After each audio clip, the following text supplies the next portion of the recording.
Le bloc de gauche mené par la première ministre danoise Mette Frederiksen a remporté une majorité d'un seul siège aux législatives. En Israël, le parti de Benyamin Netanyahou obtiendra avec ses alliés une courte majorité aux élections législatives, mais les résultats finaux pourraient réserver encore quelques surprises. Au Brésil, Jair Bolsonaro autorise la transition du pouvoir sans reconnaître explicitement sa défaite face au dirigeant de gauche Lula da Silva. Le beau temps a facilité les traversées de la Méditerranée mais n'empêche pas les drames. Près de 70 migrants disparus au large de la Grèce.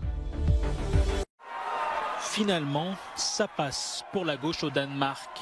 Le bloc de gauche mené par la première ministre social-démocrate Mette Frederiksen a remporté une majorité d'un seul siège aux législatives organisées mardi. Après le comptage des dernières voix, la coalition de 5 partis de gauche a obtenu 87 sièges, auxquels doivent s'ajouter 2 sièges du Groenland et un des îles Féroé, formant ainsi une majorité de 90 sièges. Cher Danemark, je suis si heureuse et si fière.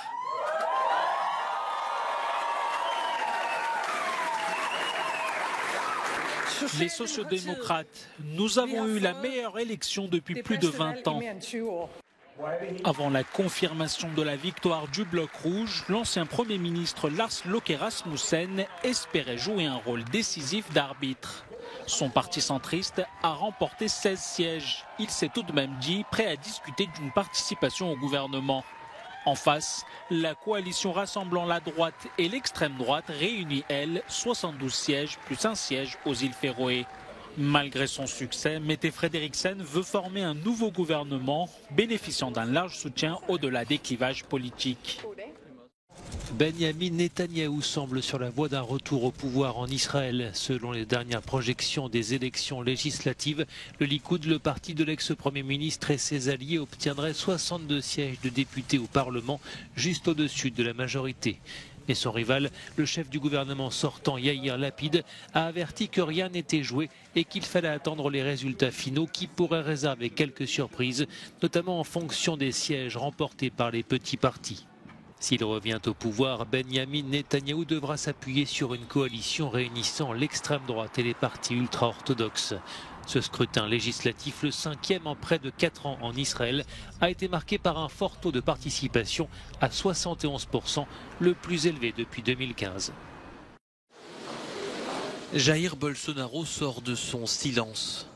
Le président sortant du Brésil s'est exprimé ce mardi, 2 jours après sa défaite à l'élection présidentielle, face au dirigeant de gauche Lula da Silva. Sans reconnaître explicitement la victoire de son adversaire, Jair Bolsonaro a remercié les 58 millions de Brésiliens qui ont voté pour lui et s'est engagé à respecter la Constitution. Les mouvements populaires actuels sont le résultat d'une indignation et d'un sentiment d'injustice quant à la manière dont le processus électoral s'est déroulé, a-t-il déclaré. Les manifestations pacifiques seront toujours les bienvenues. Mais nos méthodes ne peuvent pas être comme celles de la gauche qui ont toujours nui à la population, a-t-il dit. Une déclaration qui fait référence aux nombreux blocages d'autoroutes dans le pays, organisés par des soutiens de Jair Bolsonaro qui ne reconnaissent pas sa défaite. Lundi soir, un juge de la Cour suprême a ordonné le déblocage immédiat des routes et des voies publiques et demandé à la police routière fédérale de prendre toutes les mesures nécessaires. Près de 300 barrages routiers ont été recensés dans l'ensemble du pays depuis dimanche. Jair Bolsonaro a autorisé la transition du pouvoir selon son chef de cabinet, reconnaissant donc à demi-mot sa défaite. Lula da Silva, figure emblématique de la gauche brésilienne, doit prendre ses fonctions le 1er janvier prochain. Celui qui fut déjà président de 2003 à 2011 a déjà été félicité par de nombreux dirigeants de la planète.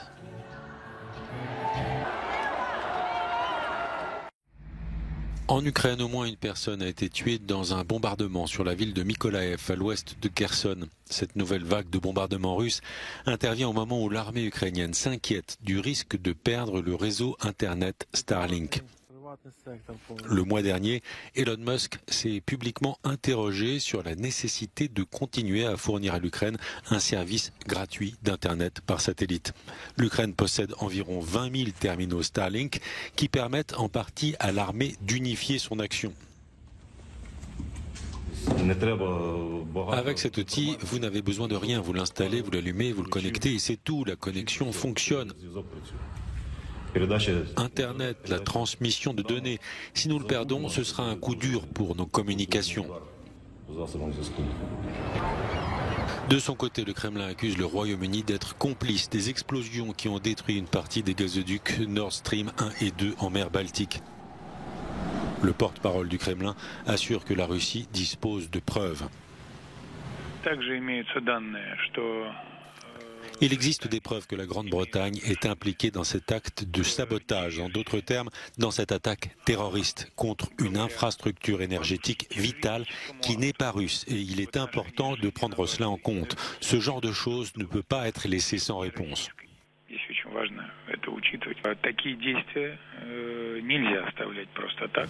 Ailleurs sur le terrain en Ukraine, les sirènes anti-aériennes ont à nouveau retenti à Kiev et les autorités ukrainiennes rapportent des attaques de drones dans les régions de Poltava et Dnipro, dans le centre du pays, et des missiles sur plusieurs autres localités. En tout, 5 civils ukrainiens ont été tués en l'espace de 24 heures. C'est la Turquie qui déjà avait débloqué la crise des céréales ukrainiennes. Face à de nouvelles tensions, le président turc Recep Tayyip Erdogan va s'entretenir dans les prochains jours avec Vladimir Poutine et Volodymyr Zelensky. Objectif, relancer l'accord sur les exportations de céréales ukrainiennes.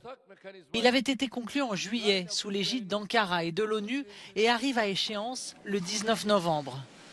Pour prévenir une grave crise alimentaire, notamment en Afrique, l'accord a permis d'exporter plus de 9,7 millions de tonnes de céréales coincées dans les ports ukrainiens à cause de la guerre.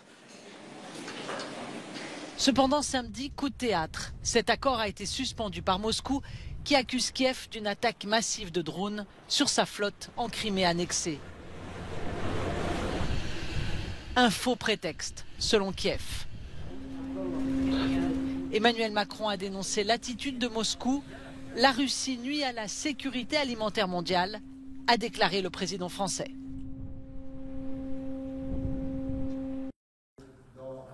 Un millier d'opposants iraniens vont être jugés pour subversion au cours de procès publics à Téhéran.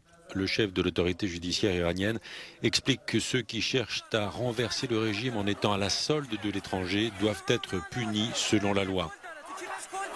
Certains manifestants iraniens arrêtés en province sont jugés pour des offenses passibles de la peine de mort. Selon un bilan de l'ONG Human Rights Activists en Iran, au moins 270 personnes ont été tuées et 14 000 arrêtées lors des manifestations qui secouent le pays depuis la mort de Mahsa Amini le 16 septembre dernier. La jeune femme avait été arrêtée pour avoir violé les conditions du port du voile. Les revendications des manifestants dépassent désormais l'obligation du port du foulard islamique et réclament la fin du régime des mollahs. Sur ces images, l'un des rares miracles en Méditerranée, alors que 67 migrants sont portés disparus. En pleine nuit, les gardes-côtes grecs ont sauvé 9 migrants qui avaient réussi à s'accrocher à des rochers près de l'île d'Eubée, non loin d'Athènes. Le voilier sur lequel ils tentaient de rejoindre l'Europe a fait naufrage.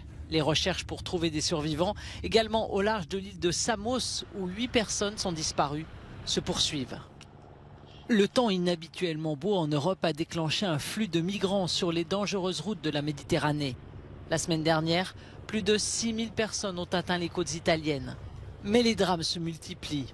Un service funéraire a lieu ce mardi à Lampedusa pour les 8 corps récupérés dans l'épave d'un bateau le 25 octobre.